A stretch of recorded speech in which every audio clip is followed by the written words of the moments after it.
Assalamualaikum warahmatullahi wabarakatuh. Waalaikumsalam. Alhamdulillah wassalatu wassalamu ala Rasulillah wa ala alihi wa ashabihi wa man wala.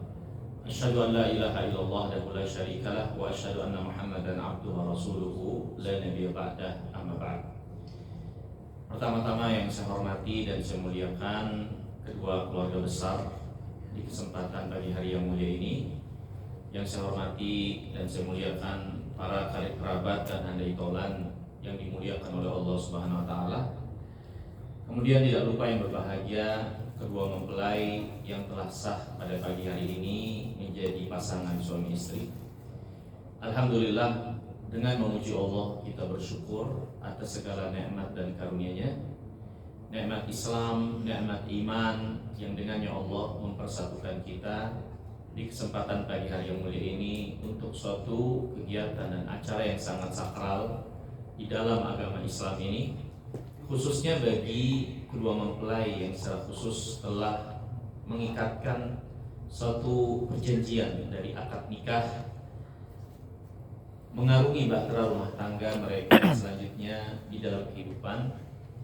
Dan alhamdulillah kita saksikan bagaimana kemudahan yang telah Allah berikan sehingga proses berlangsung ya dengan lancar dan penuh dengan khidmat, tidak kurang suatu apapun baik dari penilaian agama kita atau administrasi negara yang kita cintai ini.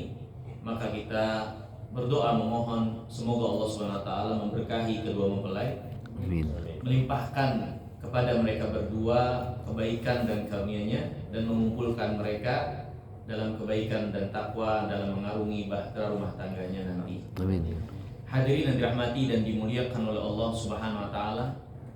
Ya, sedikit untuk kita menjelaskan sebagai bentuk nasihat buat kita semua, wabil khusus untuk kedua mempelai ya di kesempatan pagi hari yang mulia ini, bahwasanya pernikahan di dalam Islam adalah suatu akad yang sangat sakral yang Allah Subhanahu wa taala sebutkan, bahkan dia sebagai mitsaqan ghalidhan.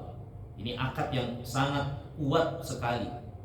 Ya, di mana ini memberikan pelajaran buat kita sekalian untuk benar-benar ya memberikan perhatian besar dan tidak menyepelekan serta meremehkan akad ini. Nabi yang mulia alaihissalam sampai mengingatkan wabil khusus bagi seorang laki-laki bahwasanya apa yang mereka ikatkan dari akad ini adalah dengan nama Allah.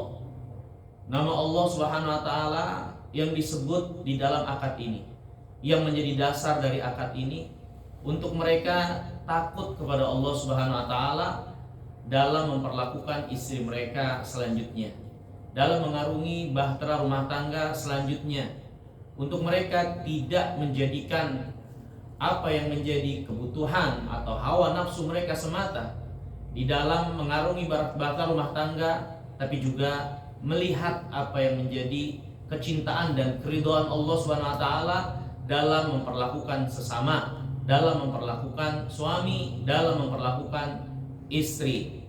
Karena ini adalah ikatan yang dilandasi atas dasar ketakwaan kepada Allah dan nama Allah Subhanahu wa taala yang mengikat dari ikatan yang mulia ini.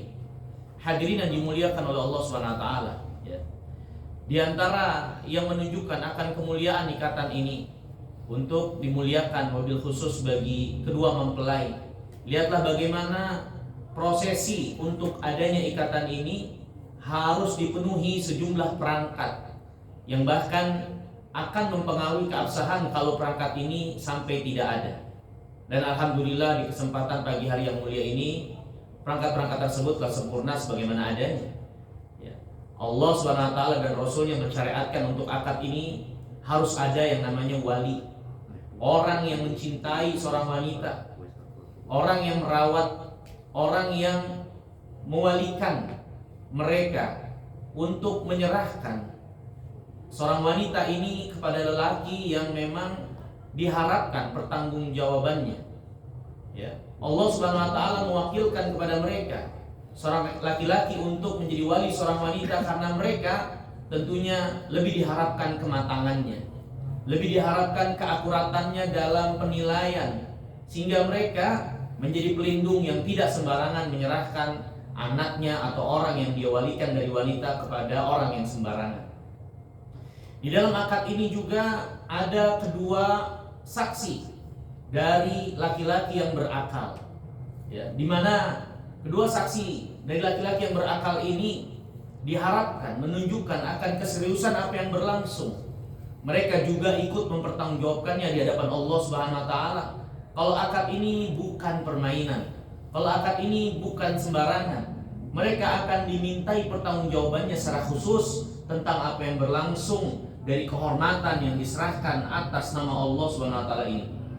Kemudian dalam akad ini juga ada ijab dan qabul, ya, yang menjadi suatu pernyataan resmi. Walaupun dia hanya sekedar perkataan, tapi kita beragama dengan keyakinan, dengan perkataan, dengan amal perbuatan. Itu semua kita pertanggungjawabkan, apalagi perkataan. Maka Islam sangat memberi perhatian penilaian untuk perkataan itu di sisi Allah SWT. Dia bukan perkataan yang sembarangan, tapi perkataan yang penuh dengan tanggung jawab dari penyerahan dan penerimaan. Dan di dalam akad ini juga ada yang namanya mahar. Mahar sebagai tanda di mana seorang laki-laki setelah ini menunjukkan akan tanggung jawabnya setelah diserahkan seorang wanita kepadanya, bahwasanya dialah yang akan menafkahi, dialah yang akan melindungi, dialah yang akan membiayai, dialah yang akan menaungi. Maka mahar ini sebagai tanda untuk tanggung jawabnya setelah akad ini terjadi. Lihatlah begitu banyak perangkat-perangkat ini yang menekankan dan menguatkan bagaimana kuatnya ikatan dan akad yang berlangsung ini. Dan itulah yang menjadi syarat dan ketentuan rukun yang harus ditegakkan sehingga akad nikah ini bisa berlangsung menurut penilaian Allah Subhanahu wa taala dan yang menjadi syariat Rasulullah SAW. Ditambah lagi kekuatan administrasi negara yang tentunya semakin menguatkan untuk tidak disepelekan dan disembarangkan akad ini. Maka hadirin yang dirahmati dan dimuliakan Allah, ini nikmat Allah Subhanahu wa taala.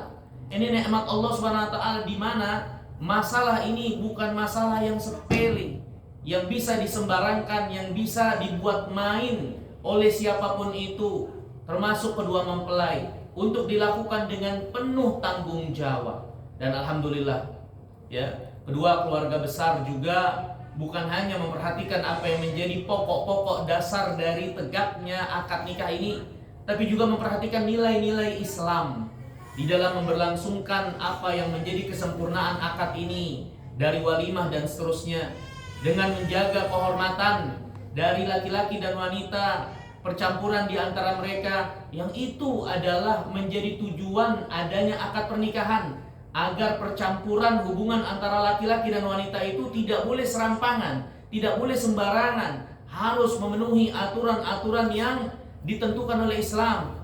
Ya, maka tidak boleh kita sembarangan mencampur adukan antara laki-laki dengan wanita. Dan alhamdulillah nilai-nilai itu ditegakkan dalam walimah pesta pernikahan yang ada. Ya, dan ini menjaga dan berjalan sesuai dengan apa yang menjadi tujuan pernikahan itu. Ya, di samping juga selanjutnya saya mengingatkan kepada kedua mempelai untuk mendasari bahta rumah tangga mereka dalam rangka ibadah kepada Allah, mentauhidkan, mengesahkan Allah Subhanahu wa taala. Jauhi dan tinggalkan segala sesuatu yang bertolak belakang dengan iman kita kepada Allah, tauhid kita kepada Allah.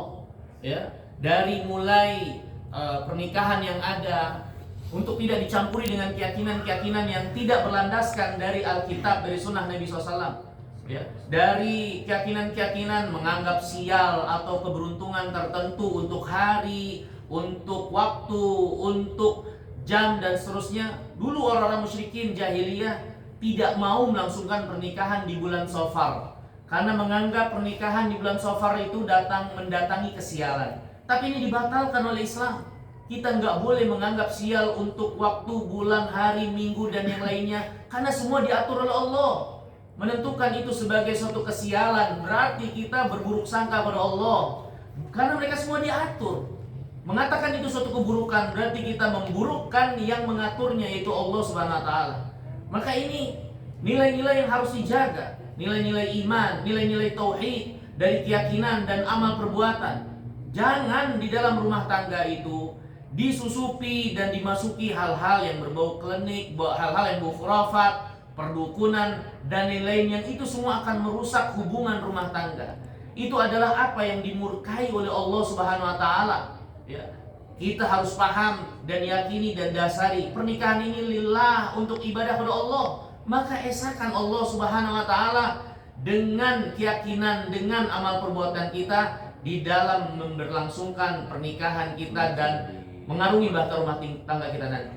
Kemudian juga tidak lupa mengingatkan bagi kedua mempelai untuk jangan meninggalkan kewajiban kepada Allah, dari sholat, dari menjaga kehormatan, dari kewajiban-kewajiban yang lain yang Allah bebankan terkait suami, terkait istri.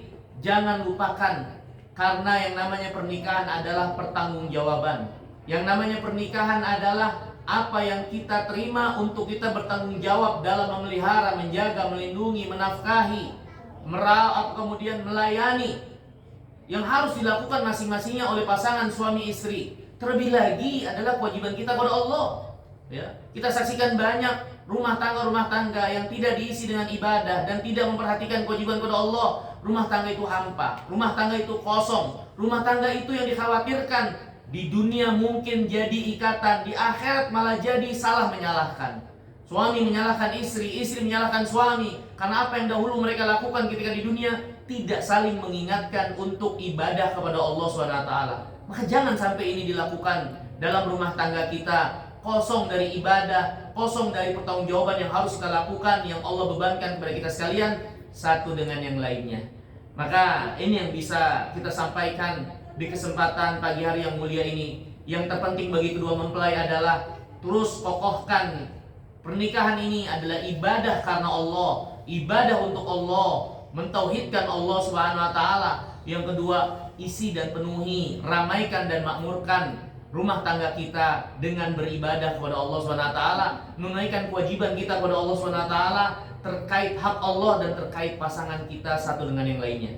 Semoga Allah Subhanahu wa taala memudahkan kedua mempelai untuk mengarungi bahtera rumah tangganya nanti, memberkahi kedua mempelai dalam perjalanan rumah tangganya nanti, dan semoga Allah SWT menjadikan kita orang-orang yang menyaksikan akad ini ikut juga mendapatkan kebaikan karena keberkahan yang Allah berikan bagi kedua mempelai. Allah SWT melanggengkan ikatan ini sampai akhir hayat mereka. Semoga Allah SWT juga mengumpulkan mereka berdua dan kita sekalian di dalam surganya. Amin ya rabbal alamin. Aqulu qouli hadza wa astaghfirullah li wa lakum wa akhiru da'wana alhamdulillahi rabbil alamin. Wassalamualaikum warahmatullahi wabarakatuh. Waalaikumsalam warahmatullahi wabarakatuh.